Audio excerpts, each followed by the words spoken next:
아버지 장례 부의금 때문에 소송 비극, 둘째 며느리 이혼 선언 돈이 빚은 철천지, 원수 형제 비극.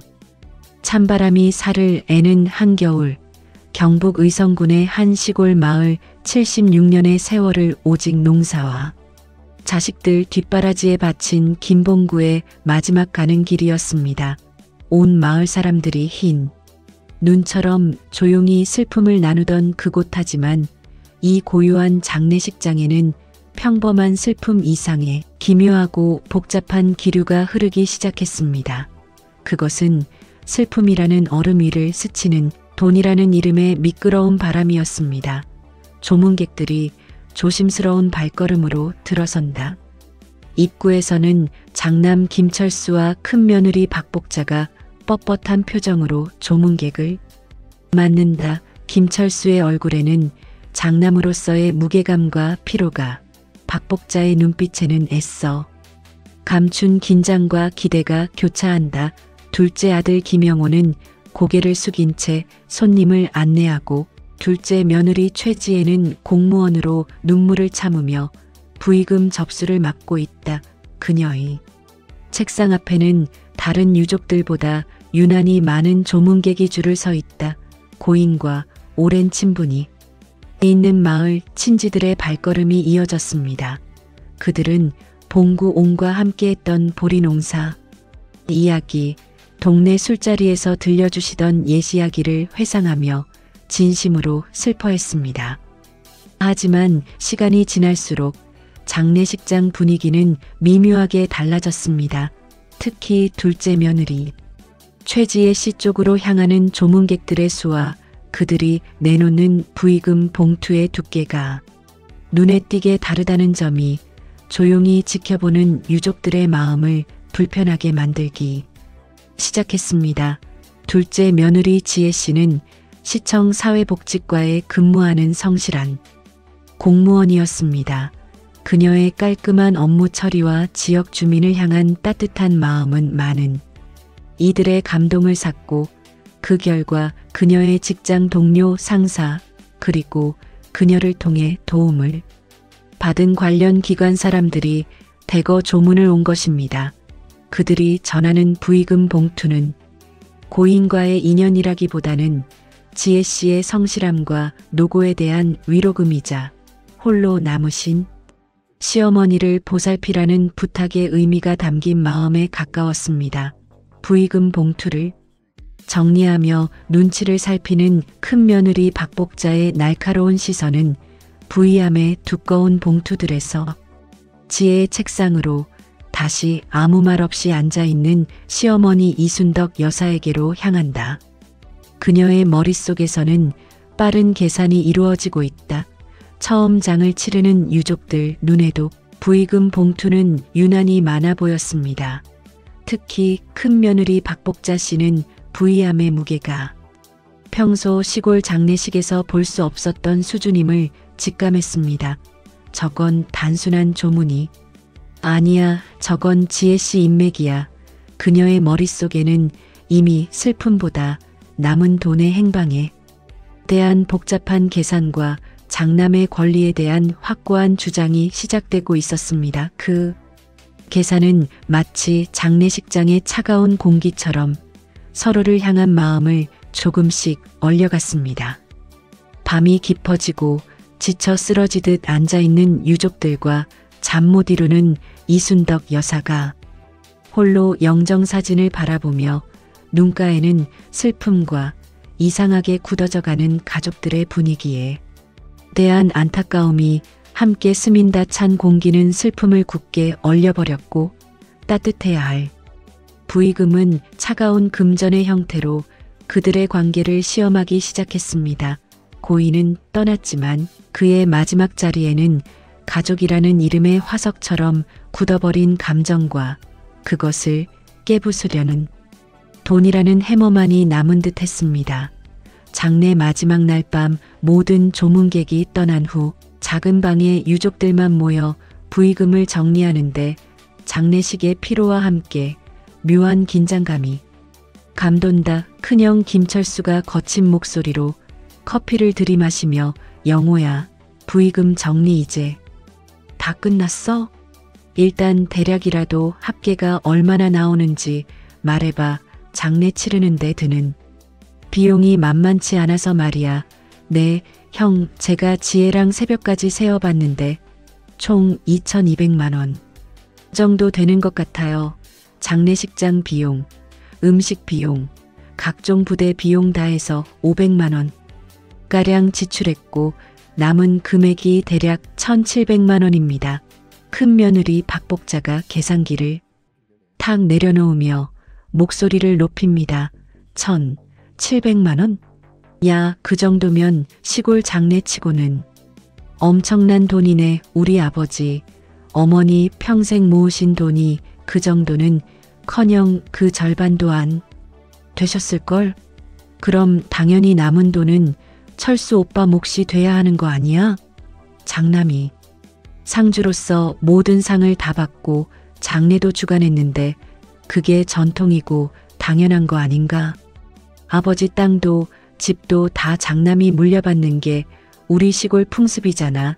철수도 고개를 끄덕이며 맞아. 아버지 상 장사는 장남인 내가 다 했어. 밤새도록 상주인 노릇한 것도 나고 모든 결정을 내린 것도 나야. 부의금은 상을 치르면서 들어간 비용을 보조하고 남는 건 장남이 챙기는 게 관례야. 남은 부의금 절반 이상, 아니 거의 전부는 당연히 내 몫이야. 그게 장남의 권리이자 의무지. 둘째 며느리 최지혜가 그들의 노골적인 주장에 충격받아 고개를 든다. 그녀의 눈빛에는 피로와 서운함 그리고 억울함이 교차한다. 그녀는 참다 입을 연다. 형님, 아주버님, 죄송하지만 그건 좀 너무 나간 말씀이신 것 같아요. 아버님 장례를 주관하신 건 맞지만 이 부의금 총액 2,200만 원 중에 저희 쪽 인맥, 즉 제가 일하면서 알게 된 지인분들이 보내주신 금액이 정확히 1,800만 원이었습니다. 아버님 친지와 마을분들 부의금은 400만 원 정도고요. 장례비를 제외하고 남은 돈 1,700만 원 중 80% 이상이 제 지인들의 정성이에요. 그분들은 아버지를 모르고 저를 보고 온 겁니다. 박복자가 얼굴을 찡그리며 비웃습니다. 뭐 인맥 따져서 돈을 나누겠다는 거야? 부의금은 고인에게 온 거지. 무슨 내 개인 회사 돈이야? 그 논리 자체가 말이 안 돼. 장남의 권리는 무시하고 지인 운운하며 다 가로채려는 수작으로밖에 안 들려. 공무원이 그런 계산을 세세하게 하다니. 역시 머리는 좋네. 영호는 당황하며 아내와 형 사이에서 눈치 본다. 형수 지혜 말이 틀린 건 아니에요. 사실 이번 부의금은 지혜 쪽 영향이 컸습니다. 그러니까 어머니 생활비로 먼저 드리고 나머지를 공평하게 나누는 게 좋지 않을까요? 어머니 홀로 남으셨는데 맞아요. 남은 돈 1,700만 원은 홀로 남으신 어머니 생활비로 드려야 한다고 봅니다. 지인분들이 봉투를 내면서도 어머니 잘 보살펴 드려라. 며느리님 수고 많으시겠지만 어머니 모시는 일 잘 부탁드립니다라는 말씀을 직접 하셨어요. 이건 저에게 준 돈이지만 그 목적이 명확합니다. 철수가 코웃음을 치며 어이없다는 듯이 쳐다본다. 큰아들의 시선에는 둘째 부부에 대한 노골적인 경멸과 분노가 담겨 있다. 어머니 생활비? 그건 우리가 따로 매달 보살필 일이지. 부의금은 또 다른 문제야. 장남의 권리는 장남의 권리라는 거 안 몰라? 너희가 어머니를 위하는 척하는 위선으로밖에 안 보인다. 아버지 돌아가셨을 때 장남인 내가 모든 걸 짊어졌어. 그런데 지금 와서 내 인맥 운운하며 돈을 가로채? 그게 무슨 도리냐? 슬픔이 채 가시기도 전에 부의금이라는 차가운 현실은 형제의 정을 산산조각 내기 시작했습니다. 큰아들 부부에게 부의금은 장남의 권리이자 보상이었고 둘째 며느리에게는 홀어머니를 보살피라는 정성이자 도리였습니다. 서로의 주장은 평행선을 달렸고 그 사이를 가르는 것은 서로에 대한 깊은 오해와 불신이었습니다. 그날 밤 방 안의 공기는 화해가 아닌 전쟁의 서곡으로 가득 찼습니다. 장례식 다음 날 새벽 큰형 김철수와 큰며느리 박복자가 방에서 작은 소리로 언쟁을 벌입니다. 당신 진짜 저 돈을 순순히 걔네한테 다 넘겨줄 셈이야? 1,700만 원이 누구 집게 이름이야? 우리가 이 결혼 생활 20년 동안 어머니한테 뭘 받았어? 아버님 간병비 한 푼도 제대로 못 받았잖아. 우리가 시키는 대로 다 해드렸는데 고맙다는 소리 한 번 못 들었어. 철수는 담배를 피우려다 말고 깊은 한숨을 쉽니다. 내가 장남으로서 짐이 얼마나 무거웠는데 아버지 돌아가시기 5년 전에 내가 시도했던 태양광 사업 기억나? 그때가 내 인생에서 가장 힘들었을 때야. 친구 하나가 좋은 사업권을 소개해줬는데 초기 자본이 2억 원은 필요했어. 5년 전 그때 아버지한테 보증 서달라고 아니 집을 담보로라도 좀 빌려달라고 했을 때 아버지가 뭐라고 하셨지? 장남이 그런 위험한 거에 손을 대면 안 된다. 내 동생도 있고 가문을 지켜야 한다면서 완전히 거절하셨지. 그 일 때문에 내 사업이 엎어지고 빌린 돈까지 갚아야 해서 1억 5천만 원 빚더미에 앉았어. 영호는 그때 무슨 일이 있었는지도 몰랐잖아. 편하게 직장 다니면서 맞아. 당신은 장남인데도 아버지한테 아무것도 못 받고 게다가 어머니 모시면서 쓴 생활비 매달 용돈 드린 거 다 합치면 그 돈보다 훨씬 많아. 내가 그 부의금이라도 받아야 숨통이 트여 우리 딸 대학교 등록금도 코앞인데 장남의 딸이 등록금 때문에 학교 그만둘 수는 없잖아. 철수는 착잡한 표정으로 창밖을 봅니다. 아버지한테 인정받고 싶었는데 아버지 돌아가시는 순간까지도 나한테는 철수야, 영호 좀 도와줘라이 말씀뿐이셨어. 아버지 눈에는 내가 그냥 든든한 첫째, 집안의 기둥일 뿐이었어. 내 고생이나 꿈은 안중에도 없었지. 이 부의금은 나한테 그냥 돈이 아니야. 내가 장남으로서 당연히 받아야 할 보상이자 아버지에게 받지 못한 인정의 대가라고 생각한다고.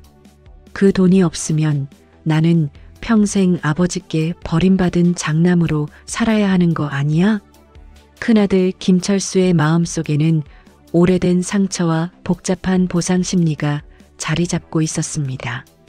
장남으로서의 무거운 책임감과 아버지에게 받지 못한 경제적, 정서적 지원에 대한 서운함, 동생보다 더 많은 희생을 강요받았다는 피해의식, 그 모든 응어리가 1,700만 원이라는 현금 앞에서 폭발한 것입니다. 그에게 부의금은 장남이라는 이름으로 지불한 인생의 대가를 받아내는 마지막 기회였습니다. 그러니까 내 말대로 부의금은 유족 공동재산이라는 법적 판례를 들이밀어야 해. 그리고 지혜 쪽 인맥돈이라 해도 결국 고인을 보고 낸 돈이라고 강력하게 주장해야 해. 영혼애가 어머니 생활비 운운하는 건 그 돈을 가로채려는 얄팍한 술수에 불과하다고 몰아세워야 해. 우리가 약해 보이면 끝이야. 좋아, 그렇게 하자. 어차피 이 집구석에서 내가 장남 대우받은 적도 없어. 법대로 하자고 해. 내 몫은 내가 찾는다. 아버지가 안 주셨으면 법이라도 내게 주겠지. 결국 부의금은 고인의 마지막 유산이 아니라 장남의 오래된 빚과 회한, 그리고 배우자의 경제적 불안감이 빚어낸 비극의 도화선이 되고 말았습니다. 가족이라는 이름 아래에 숨겨졌던 수많은 상처들이 한낱 돈 봉투 앞에서 속살을 드러내기 시작했습니다. 이순덕 여사가 홀로 앉아있는 방, 부의금 다툼 소리에 충격과 슬픔으로 눈가가 붉게 젖어 있다. 김철수 부부와 김영우 부부가 차례로 방으로 들어선다. 공기 자체가 무겁게 가라앉아 있다. 다들 그만 싸워라. 제발 그 돈 때문에. 내가 그 돈 때문에 이 늙은 어미가 살아있는 동안에는 자식들이 화목한 것만 보면 그걸로 그만이야. 너네 아버지 마지막 가는 길에 돈 때문에 싸우는 소리 듣게 하는 게 내가 죽을 죄를 졌다. 아버지가 평생을 바쳐서 지키려 했던 게 가족인데 내가 살아서 이 꼴을 보다니. 지혜가 어머니 앞에 꿇어앉아 어머니의 손을 잡는다. 어머니, 아닙니다. 어머니가 죄송할 일이 뭐가 있습니까? 제가 결코 제 몫을 위해서 이 돈을 주장하는 게 아닙니다. 형님이 장례를 주관하신 건 맞지만 저희 쪽에서 모인 부의금은 성격이 다릅니다. 그 돈으로 어머니 여생을 편안하게 보내시게 해드리고 싶은 마음뿐이에요. 아버님과 직접적인 연고가 없는 제 직장 지인분들이 보내주신 돈 1,800만 원. 이 돈은 명백히 홀로 남으신 어머니를 저희가 잘 보살펴드리고 여생을 편안하게 해드리라는 마음으로 주신 돈입니다. 봉투 겉면에 어머니께 전해주세요. 라고 적힌 것도 많았어요. 이걸 형님이 장남의 권리라는 이유로 가져가시는 건 고인과 조문객의 뜻에 어긋납니다. 저희는 이 돈을 어머니 생활비로 전액 드리고 싶습니다. 어머니 병원비도 약값도 몸 편히 쉴 수 있게 해드리는 것도 모두 이 돈으로 하고 싶어요. 철수가 단호하게 지혜를 노려본다. 재수씨, 그게 무슨 소리야? 부의금은 원래 유족 전체에게 온 거지. 누구 지인 돈이라고 딱 나눌 수 있는 게 아니야. 내가 공무원이라고 법 지식으로 유세 떠는 거야? 그리고 내가 어머니 생활비 안 챙길 것 같아? 어머니 생활비는 어머니 생활비대로 따로 보조해 드릴 거야. 그건 우리 형제의 의무고 부의금은 그냥 장례를 치르면서 드는 비용에 대한 보상이자 장남인 내게 돌아가는 권리야. 큰 며느리가 나섭니다. 맞아. 내가 뭔데 어머니를 볼모로 잡고 돈을 주장해? 뻔뻔스럽게. 우리도 어머니 모실 생각 다 하고 있어. 그런 식으로 며느리인 당신만 잘난 척하지 마. 영우가 용기를 냅니다. 형님, 형수님. 저희가 어머니를 볼모로 잡는 게 아닙니다. 매달 보조해 드리는 것보다 목돈으로 어머니께 드려서 혹시라도 큰 병이 나거나 긴급한 일이 생겼을 때 쓰실 수 있게 해드리자는 뜻입니다. 그리고 지혜가 말했듯 지혜 직장 동료들이 봉투에 며느리님께 어머니 용돈으로 드리세요라고 적은 것도 많았어요. 그건 법적으로도 아닙니다. 법적으로도 개인적인 연고로 받은 부의금은 특별히 구분될 수 있다고 합니다. 저는 그 돈으로 어머니 여생을 편안하게 모시고 저희 부부가 매달 어머니를 모시는데 드는 비용을 보조받고 싶습니다. 이게 무슨 잘못입니까? 최지혜의 단호한 눈빛. 그녀는 주먹을 꽉 쥐고 자신의 주장을 굽히지 않는다. 그녀에게 이 돈은 단순히 재산이 아니라 어머니에 대한 마지막 효도를 지키는 방패이자 자신의 성실함이 모아낸 결과물에 대한 자부심이었다. 어머니의 눈물 앞에서도 형제는 서로의 주장을 굽히지 않았습니다. 이미 돈의 논리가 핏줄에 정을 집어삼킨 후였습니다. 큰아들은 권리를, 둘째 며느리는 도리를 외쳤지만 그 사이에서 정은 사라지고 없었습니다. 어머니 이순덕 여사는 두 아들이 서로를 잡아먹을 듯 싸우는 모습에 가슴이 찢어지는 고통을 느꼈습니다. 당신이 평생 지키려 했던 화목한 가족이라는 가치가 차가운 현실 앞에서 무너지는 순간이었습니다. 그녀는 아무 말도 할 수 없었습니다. 그저 눈물만이 흘러내릴 뿐이었습니다. 장례 후 일주일이 지나 잡힌 가족 화해를 위한 자리에 중재자로 고인의 오랜 친구인 박 노인이 함께한다. 장소는 마을회관의 작은 방 4명이, 유족과 박노인 총 5명이 둘러앉았지만 서로의 시선은 마주치지 않는다. 가족. 회의는 격렬한 다툼 끝에 결렬되었고 결국 법적 절차를 밟기 전 마지막으로 마을 어른의 중재를 받기로 했습니다. 하지만 이 자리에서도 팽팽한 신경전이 이어졌습니다.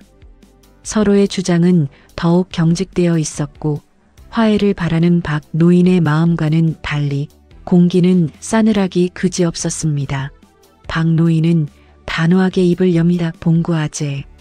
마지막 길에 다들 이러는 거. 내가 마음이 너무 아프다. 나는 봉구 아재랑 60년을 같이 산 친구다. 그 사람이 바랐을 건 분명히 자식들 사이좋게 사는 거였을 텐데.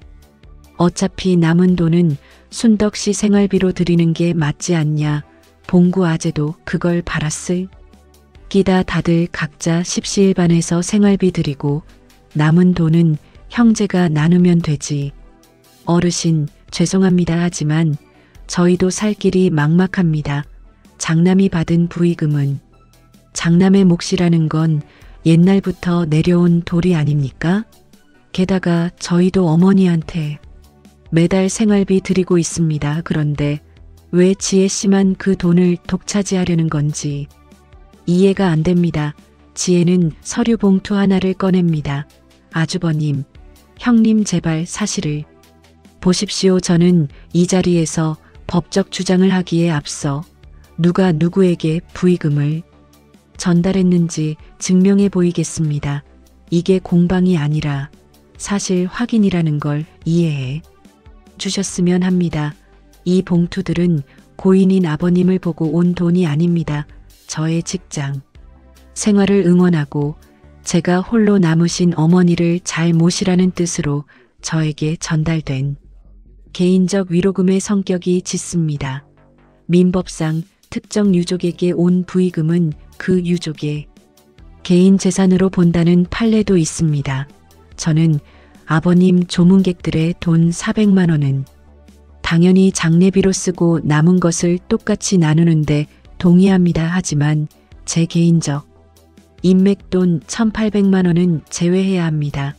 이 돈은 어머니께 드려야 마땅합니다. 철수가 당황했지만 애써 태어난 척 봉투를 흘끔 봅니다. 말도 안 돼. 봉투에 내 이름이 적혀 있다고 해서 그게 내 돈이라는 법이 어디 있어?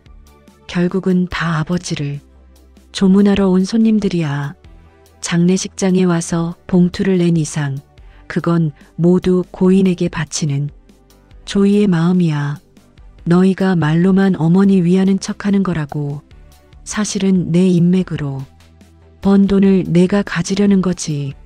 형님, 지혜가 이렇게까지 증거를 보이면서 주장하는데 왜 인정하지 않으시는 겁니까? 저희는 어머니 생활비로 쓰려고 합니다. 형님은 왜 자꾸 저희를 욕심쟁이로 만드시는 거예요? 박 노인은 자리에서 일어나며 실망 가득한 목소리로 졌다.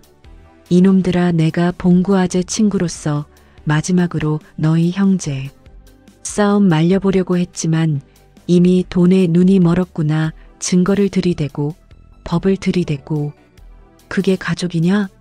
이 돈이 너희 형제를 잡아먹을 게다. 법대로 하든 뭘 하든 나는 더 이상 못 보겠다. 봉구 아재, 내가 미안하오. 아재가 자식들을 다스리지 못했소. 결국 화해의 마지막 기회마저 물거품이 되고 말았습니다.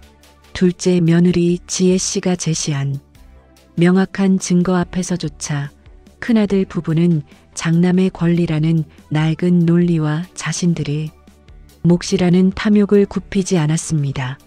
그들은 증거보다 자신들의 주장이 더 강력하다고 믿었고 오히려 지혜 씨의 준비를 음흉한 술수로 여겼습니다. 이제 남은 길은 피보다 차가운 법원의 심판뿐이었습니다. 가족이라는 이름의 배는 이미 침몰하기 시작했습니다. 결국 김철수 씨는 변호사를 선임하고 소송을 준비하기 시작했습니다. 서로의 주장이 팽팽하게 맞서고 아무런 합의점을 찾지 못하자 분노는 곧 법정으로 향하는 길이 됐습니다. 이는 부의금 분할 청구 소송이라는 이름으로 대한민국 가정의 치부를 드러내는 비극적인 사건이 되었습니다. 형제는 이제 서로를 원고와 피고라는 차가운 호칭으로 부르게 되었습니다.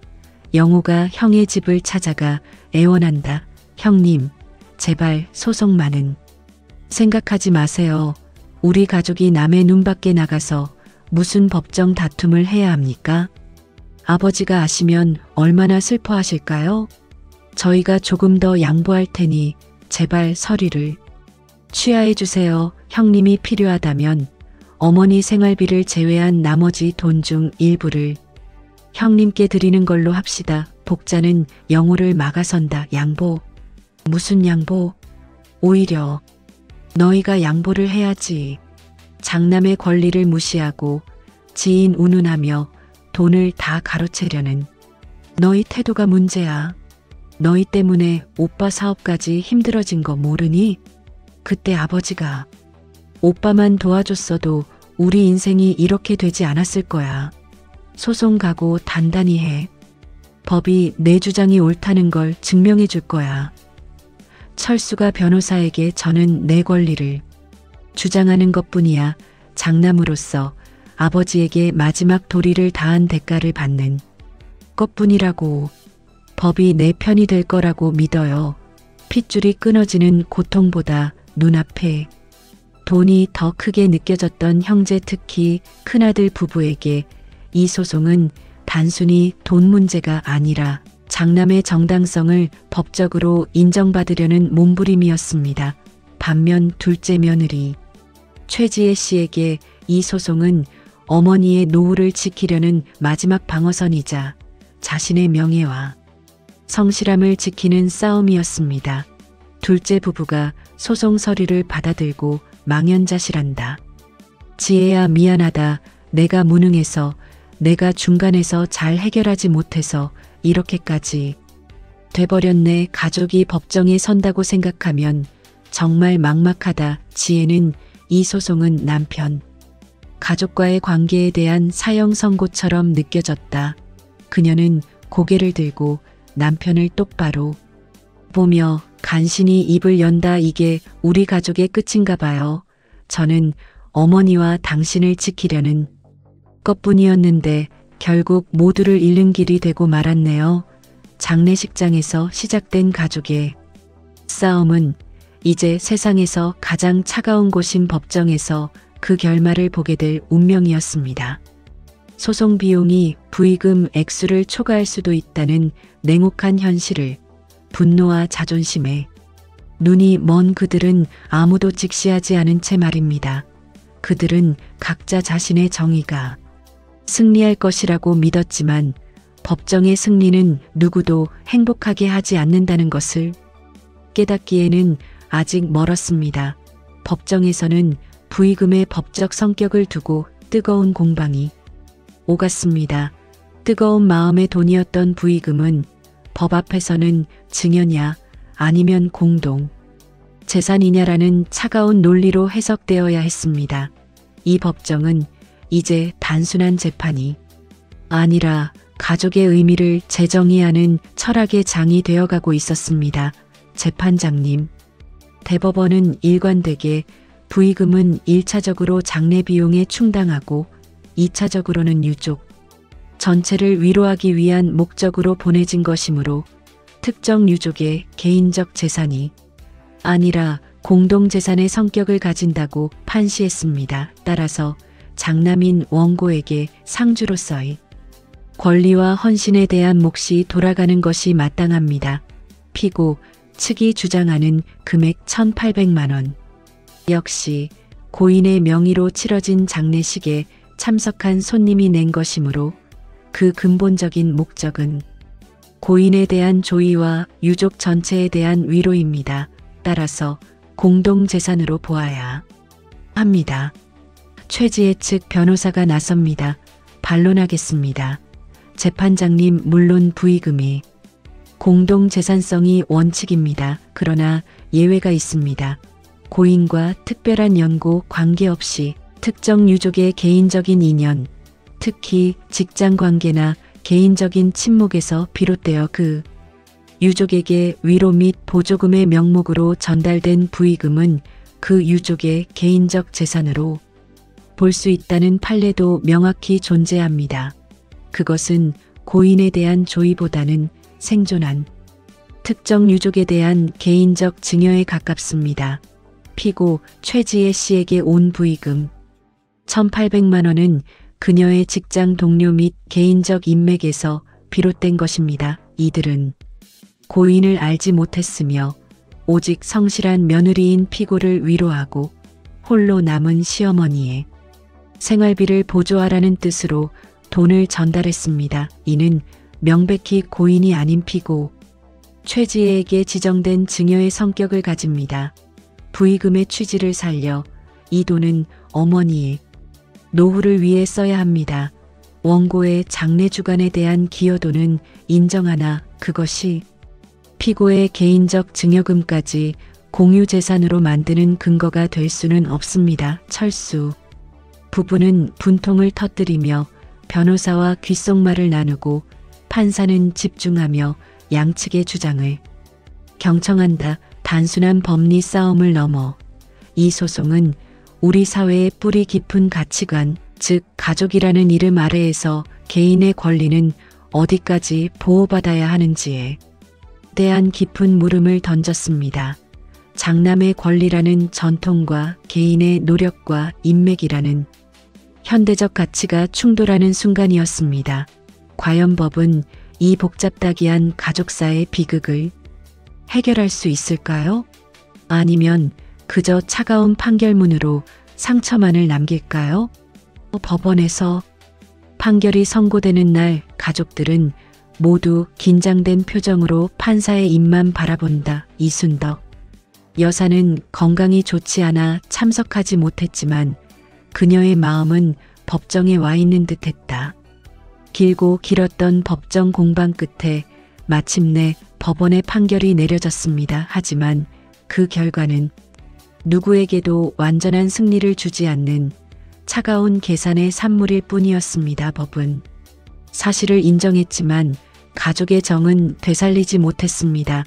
원고 김철수 씨의 부의금 분할 청구 소송에 대한 판결을 선고하겠습니다. 본 법원은 부의금 총액 2,200만 원 중 고인 및 마을 연고로 모인 400만 원을 제외한 나머지 1,800만 원을 피고 최지혜 씨의 개인적 연고에 의한 증여로 인정하는 바입니다. 다만 장남으로서 장례를 주관한 원고의 노고를 감안하여 장례비 500만 원을 제외한 남은 공동재산 400만 원 중 절반인 200만 원과 기타 상주 역할에 대한 기여분으로 피고 증여액 중 300만 원을 추가하여 총 500만 원을 원고 김철수 씨의 몫으로 인정합니다. 철수 부부는 1,700만 원이 아닌 500만 원만 인정받았다는 사실에 충격을 받는다. 나머지 1,200만 원은 피고 최지혜 씨의 개인 재산으로 인정하며 피고는 이 돈을 고인의 배우자 이순덕 여사의 노후 생활비로 충당할 의무가 있음을 고지합니다. 이는 해당 부의금이 지닌 본래의 취지에 부합한다고 보입니다. 마지막으로 소송 비용은 각자 부담하되 원고 김철수 씨가 900만 원, 피고 최지혜 씨가 300만 원을 부담하기로 합니다. 김철수는 금액을 확인하며 절망한다. 큰아들은 500만 원을 얻으려 900만 원을 써야 했고 그 결과 400만 원의 빚만 떠안게 되었습니다. 둘째, 며느리는 1,200만 원을 지켰지만 가족을 상대로 소송을 했다는 무거운 짐과 소송 비용 300만 원을 감수해야 했습니다. 가장 큰 상처를 받은 것은 형제들의 다툼을 지켜봐야 했던 어머니였습니다. 법은 공평하게 판결을 내렸지만 그 공평함이 가져온 것은 모두에게 씻을 수 없는 상처뿐이었습니다. 이것이 바로 상처만 남은 승리였습니다. 결국 법은 부의금을 나누어 주었지만 이미 끊어진 핏줄의 정은 회복시켜주지 못했습니다. 황금 만능주의 앞에서 가족은 산산조각 났고 형제는 남보다 못한 사이가 되었습니다. 그들은 각자의 길을 걸어가야 했고 그 길은 서로를 향해 뻗은 채로는 절대 만나지 않는 평행선이었습니다. 소송의 후유증은 둘째 부부에게도 깊은 상처를 남겼습니다. 남편 김영호 씨는 아내가 가족과의 화평보다 돈을 우선시했다고 오해했고 아내 최지혜 씨는 남편이 자신의 진심을 몰라주고 가족 편을 들었다고 느꼈습니다. 소송에서 이겼지만 그들의 집은 전쟁이 끝난 후의 폐허와 같았습니다. 식탁에서 김영호가 젓가락만 만지작거립니다. 지혜야, 내가 말했잖아. 형한테 그냥 져주지. 왜 그렇게까지 법정 싸움을 했어야 했냐고. 500만 원이든 700만 원이든 그냥 주지. 그랬어. 이제 우리는 형님과 철천지 원수가 됐어. 남보다도 못한 사이가 됐다고. 명절에 어머니 생신에 우리 어떻게 얼굴을 보냐고. 지혜는 수도꼭지를 잠그고 뒤돌아선다. 분노와 억울함에 목소리가 떨린다. 당신은 정말 이상해. 내가 왜 그 돈을 걸고 싸웠다고 생각해? 전적으로 어머니를 위해서였어. 그 돈으로 어머니 힘드실 때 좋은 음식 사드리고 병원 보러 다니고 편히 쉬실 수 있게 해드리려고 했는데 왜 내가 욕을 먹고 당신까지 나를 몰아세워야 하는 거냐고. 당신 형님은 그 돈을 자기 빚 갚는 데 쓸 생각이었다고. 그게 더 나은 거예요? 당신은 항상 내 편이 아니라 형님 편이었어. 내가 법적으로 인정받은 내 돈 1200만 원이 지금 와서 당신 눈에는 가족을 파괴한 대가로 보이는 거예요? 당신은 평화만 중요하고 내 마음이나 어머니의 미래는 중요하지 않았던 거죠. 나는 평생을 당신 가족을 위해 살았어. 시부모님 모시고 형님 댁일도 도와주고. 그런데 내가 단 한 번 어머니를 위해 그리고 내 명예를 위해 싸웠을 뿐인데 내가 나쁜 사람이 됐어? 형님 편이 아니라 가족의 평화를 원했을 뿐이야. 돈 때문에 가족이 뿔뿔이 흩어지는 꼴을 보기 싫었다고. 이제 형님은 우리를 원수처럼 생각하고 영영 안 볼 텐데 이게 무슨 승리야?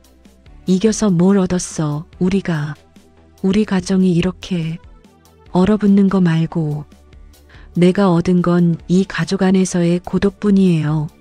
당신은 내가 싸우는 동안 그저 편안한 중립을 지키면서 형님도 이해해달라고만 했지 내 편을 들어준 적이 없어요. 내가 당신 가족에게 얼마나 헌신했는지, 내가 번 돈으로 어머니를 어떻게 지키려고 했는지 당신은 평생 이해하지 못할 거예요. 당신은 진짜 나를 모르는 것 같아. 지혜가 울면서 방으로 뛰어들어간다. 법정의 승리는 집안의 평화를 가져오지 못했습니다.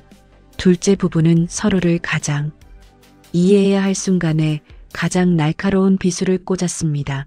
부의금 소송은 이순덕 여사의 노후를 위한 싸움이었지만 결국 둘째 부부의 금이 간 신뢰로 돌아왔습니다.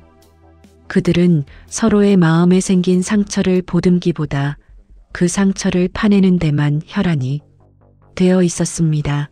그리고 그 갈등의 끝에는 가장 비극적인 선택이 기다리고 있었습니다. 어머니 이순덕 여사는 가슴속에 묻어두었던 50년 전의 비밀을 털어놓기로 결심합니다. 그녀의 침묵 뒤에 숨겨진 장남 김철수에 대한 깊은 죄책감이었습니다. 그것이 없이는 가족의 깊은 상처를 이해할 수 없다고 느꼈기 때문입니다. 순덕 여사는 지혜의 손을 잡으며 마음을 굳게 먹는다. 지혜야, 사실 내가 죽을 죄를 지었다. 이 모든 일의 시작은 나에게 있는지도 몰라. 철수 녀석이 그렇게 돈에 집착하는 게 다 나 때문이야. 50년도 더 됐지. 철수가 어릴 때 시골에서 공부를 제일 잘했어. 머리가 비상했지 결국 서울 유명한 사립고등학교에 장학생까지 될 뻔했는데 등록금과 기숙사비가 너무 많이 나와서 그때 남편이랑 내가 가진 돈이 한 푼도 없었단다. 땅은 있었지만 그게 전부였어. 그래서 내가 남몰래 내 아버지에게서 물려받은 내 몫의 농지를 팔아서 철수 등록금을 댔어. 그 땅이 나한테는 마지막 재산이었지. 영호는 그때 너무 어려서 이 사실을 몰라 남편도 나중에 알았고 무척 화를 내셨지. 그 뒤로 철수 녀석은 늘 장남의 장남의 책임을 스스로 짊어지려고 했어. 내가 자기 때문에 가난해졌다고 내 희생을 항상 의식했나 봐. 그래서인지 더욱 강하게 장남다움을 증명하려고 했고 몇 년 전 사업 망했을 때도 자기 때문에 평생 고생한 우리한테 죄책감을 느꼈어. 부의금 다툼은 단순히 돈이 아니라 아버지한테 받지 못한 보상, 그리고 엄마인 나한테서 빼앗긴 내 몫을 되찾으려는 비뚤어진 마음이었을 게다. 내가 그때 그렇게 했어야 했을까? 내가 오히려 철수 녀석 인생을 그렇게 만들었을까? 지혜가 눈물을 흘리며 시어머니를 끌어안는다. 어머니 그런 사연이 있으셨군요. 그런데 왜 그동안 말씀하지 않으셨어요? 저도 영호도 몰랐잖아요. 아주버님의 마음을 이제야 조금 알 것 같습니다. 그런데 어머님 죄송할 것 하나도 없으십니다. 자식을 위해 목숨 같은 땅을 팔아가며 교육시킨 어머니의 사랑입니다. 그건 죄가 아니라 가장 위대한 희생입니다. 어머니 순덕 씨. 비밀은 큰아들 철수 씨의 탐욕이 단순한 악이 아니라 50년 전 어머니의 지나친 희생이 낳은 비뚤어진 보상 심리임을 보여주었습니다. 그리고 이 비밀은 둘째, 며느리 지혜 씨가 남편과 가족을 다시 이해하고 품을 수 있는 결정적인 계기가 되었습니다. 그녀의 마음속에 자리 잡았던 분노는 이제 깊은 연민과 슬픔으로 바뀌어가고 있었습니다. 어머니의 비밀을 알게 된 후 둘째 며느리 지혜 씨는 모든 것을 용서하고 시어머니를 진심으로 안아줍니다. 법정 다툼으로 생긴 깊은 상처는 이제 서로를 향한 이해와 연민으로 치유되기 시작했습니다. 두 여인의 마음이 하나로 통하는 순간이었습니다. 지혜야, 내가 죽을 죄를 졌다. 내 때문에 너희들이 그렇게 싸우고 내 가정이 금이 가고 내가 살아있는 게 죄스럽다. 차라리 내가 남편 따라가는 게 나을지도 모르겠다.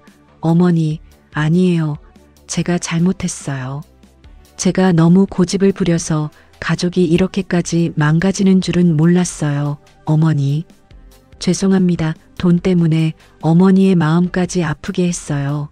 저는 그저 어머니가 편안하시길 바랐을 뿐인데 방법을 잘못 썼어요. 다 내 팔자야. 봉구 아저씨도 그렇게나 화목하기를 바라셨는데 철수 녀석도 욕심이 많아서가 아니라 그 짐이 무거워서 그랬을 거야. 하지만 다 내가 살아있어서 그런 거야. 내가 살아있는 죄다. 너희들만 행복하게 잘 살아라. 나는 괜찮다. 이순덕 여사는 부의금 소송의 결과로 지혜 씨가 지켜낸 1200만 원 전액을 지혜 씨에게 맡기며 내가 이 돈으로 영호아, 너의 가정을 지켜라. 그리고 나를 보살펴다오라고 부탁합니다. 어머니는 자신의 노후보다 아들과 며느리의 화해와 행복을 더 간절히 원했습니다. 그 돈은 이제 단순한 생활비가 아니라 가족을 다시 세우기 위한 씨앗이 되어야 했습니다. 소송 후 6개월이 지난 어느 날 둘째 부부의 집 여전히 어색하고 차가운 기운이 감돈다. 둘째 부부 사이의 금은 여전히 메워지지 않았습니다. 남편 영호의 무책임한 태도와 소통의 부재에 지혜 씨는 결국 버틸 수 없는 무게를 느끼고 마지막 결심을 합니다. 그녀는 더 이상 이 냉전 상태를 견딜 수 없었습니다. 영호 씨, 우리 이혼하자. 영호가 TV를 보다가 벌떡 일어난다. 뭐? 지혜야, 무슨 소리야? 갑자기? 우리가 그렇게까지 갑자기가 아니라 소송 이후로 당신과 진짜 대화를 나눈 적이 없어. 나는 더는 못 견디겠어요. 이 집에 있을 때마다 그 소송이 기억과 아주버님 가족의 눈치 그리고 당신의 무관심이 나를 옥죄어 당신과의 관계도 예전 같지 않고 저는 이렇게 살 수 없어 잠시 떠나야겠어요. 본가로 갈 거예요. 이별을 준비하는 시간을 가지자 이별을 앞둔 숙려 기간 영호 씨는 하루하루 지옥을 경험했습니다. 아내의 빈자리, 그녀가 남긴 모든 흔적들은 그에게 돈보다 소중한 가치가 무엇인지를 처절하게 깨닫게 해줬습니다. 그는 비로소 아내가 주장했던 것의 진정한 의미, 그녀의 상처와 사랑을 이해하기 시작했습니다. 어머니 순덕 여사 역시 아들이 망연자실한 모습을 보며 가슴 아파했고 자신이 나서야 할 때라고 생각했습니다. 며칠 후 이순덕 여사가 아들 영호를 데리고 지혜가 머물고 있는 친정으로 갑니다. 문을 열어준 지혜의 손을 꼭 잡고는 지혜야, 용서해, 다오. 이 늙은 어미가 그리고 영호 녀석도 많이 잘못했어. 하지만 우리 다시 하나 되자. 내가 없으니 이 집이 너무 썰렁해. 나는 내가 내 친딸 같은 며느리야. 내가 있어야 이 가족이 살아. 내가 준 돈도 내 마음도 다 알고 있다. 딸아 지혜, 미안해. 정말 미안해. 내가 내 마음을 몰라줘서, 내가 얼마나 이 가족을, 어머니를 생각하는지 몰라줘서 내가 얼마나 바보 같았는지 뼈저리게 후회했어. 나는 평화만 원했지만 그게 내게는 버림받는 느낌이었구나. 제발 돌아와줘. 돈은 정말 아무것도 아니었어. 내가 필요한 건 당신이야. 당신과 어머니, 우리 가족이 함께하는 거야. 지혜가 눈물을 흘리며 남편과 시어머니를 번갈아 봅니다. 그녀는 남편의 진심 어린 눈빛과 시어머니의 간절한 부탁을 보고 마음의 문을 엽니다. 부의금 소송은 둘째 부부에게 쓰라린 시련이었지만 결국 서로의 소중함을 확인하는 시험대가 되었습니다. 잃을 뻔한 가정을 되찾은 그들은 어머니와 함께 행복한 노후를 약속합니다. 그들은 비로소 가족이란 이름이 진정한 가치, 그것이 돈 위에 세워질 수 없음을 몸소 깨달았습니다. 둘째 부부와 어머니의 가슴 벅찬 화해가 있었지만 아직 완성되지 않은 퍼즐이 하나 남아 있었습니다. 바로 형제 사이였습니다. 소송에서 패배하고 큰 빚까지 떠안은 큰아들 김철수 씨는 깊은 고독 속에 스스로를 고립시켰습니다. 그의 마음속에는 패배감과 분노, 그리고 누구에게도 털어놓을 수 없는 후회가 자리 잡고 있었습니다. 큰아들 김철수 씨는 소송 이후 완전히 둘째 가족과의 인연을 끊어버렸습니다. 명절에도 어머니 생신에도 찾아오지 않습니다. 그의 아내 박복자는 둘째 며느리를 원망하며 시어머니와의 왕래마저 끊었습니다. 그들은 원망과 후회로 나날을 보냅니다. 영호가 형님 집 앞을 찾아가 문 앞에서 망설이다 손에 들린 과일 바구니를 내려놓았다. 들었다를 반복하다 끝내 문을 두드리지 못하고 바구니만 문 앞에 내려놓은 채 돌아섭니다. 가끔 형님 생각나면 그냥 와봐요. 형님 빚을 제가 좀 도와드리고 싶기도 하고 그냥 보고 싶었어요. 하지만 문을 두드릴 용기는 나지 않습니다. 형님 얼굴 볼 면목도 없고 형님 마음이 얼마나 찢어졌을까 생각하면 제가 먼저 사과해야 하는데 그게 너무 어렵습니다. 아버지가 한 평생을 바쳐서 지키려 했던 가족이 아버지가 남기신 마지막 돈 때문에 이 지경이 됐다는 생각을 하면 가슴이 너무 아파요. 우리 형제 이대로 끝인가 봅니다. 아버지 김봉구옹이 남긴 것은 재산이 아니라 형제 간의 사랑의 시험지였는지 모릅니다. 그리고 그 시험에서 혈육은 결국 내 몫이라는 탐욕 앞에 무너지고 말았습니다. 큰아들 철수 씨는 돈을 잃고 가족을 잃었고 둘째 영호 씨는 가정을 지켰지만 형을 잃었습니다. 가장 큰 고통을 겪은 이순덕 여사는 평생을 바쳐 지켜온 가족이 무너지는 것을 지켜볼 수밖에 없는 처절한 심정으로 남은 여생을 보내야 했습니다. 한번 끊어진 형제의 인연은 끝내 회복되지 못한 채 피 한 방울 안 섞인 남보다 못한 철천지 원수로 남게 되었습니다. 부의금 1,700만 원을 놓고 벌인 싸움은 결국 한 가족의 유대를 산산조각 내는 비극으로 막을 내렸습니다. 그것은 단순한 돈 문제가 아니라 우리 모두가 직면할 수 있는 가족의 의미에 대한 침묵의 경고이자 깊은 상처였습니다. 장례식장에서 시작된 부의금 소송은 돈이 많고 적음을 떠나 우리 사회의 팽배한 황금 만능주의, 비극적인 단면을 여실히 보여줍니다.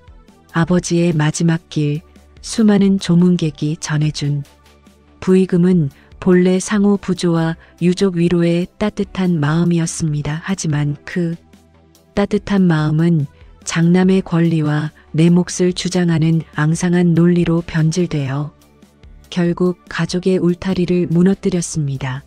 큰아들은 500만 원을 얻으려 400만 원의 빚을 졌고 둘째 며느리는 1200만 원을 지켰지만 소중한 가정을 잃을 뻔했습니다.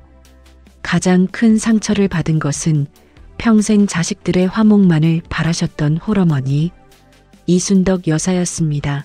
다행히도 둘째 부부와 어머니는 극적으로 화해하며 돈보다 소중한 것이 무엇인지 깨달았습니다. 그러나 큰형과의 인연은 끝내 회복하지 못했습니다. 그것은 이 이야기가 남긴 가장 쓰라린 교훈이었습니다. 우리는 이 비극적인 이야기를 통해 묻게 됩니다. 내 아버지의 마지막 길을 이렇게 돈으로 얼룩지게 하는 것이 과연 옳은가? 가족이라는 이름 아래 우리는 서로에게 진정으로 무엇을 베풀고 있는 것일까? 우리 모두에게 혈육의 정이 끊어지기 전에 먼저 손을 내밀 수 있는 용기와 상대방의 아픔을 이해하려는 노력이 필요하지 않을까요? 오늘 가족에게 따뜻한 말 한마디를 건네는 것이 아버지의 마지막 가르침일 것입니다. 그 마음이 차가운 부의금보다 더 값지고 영원한 유산이 될 수 있음을 이 비극은 우리에게 조용히 그러나 분명하게 말하고 있습니다. 시청해 주셔서 감사합니다. 다음에 또 다른 소중한 이야기로 찾아뵙겠습니다. 구독, 클릭, 좋아요, 알람 설정은 제게 큰 힘이 됩니다. 늘 건강하시고 행복 가득한 하루 보내세요. 감사합니다.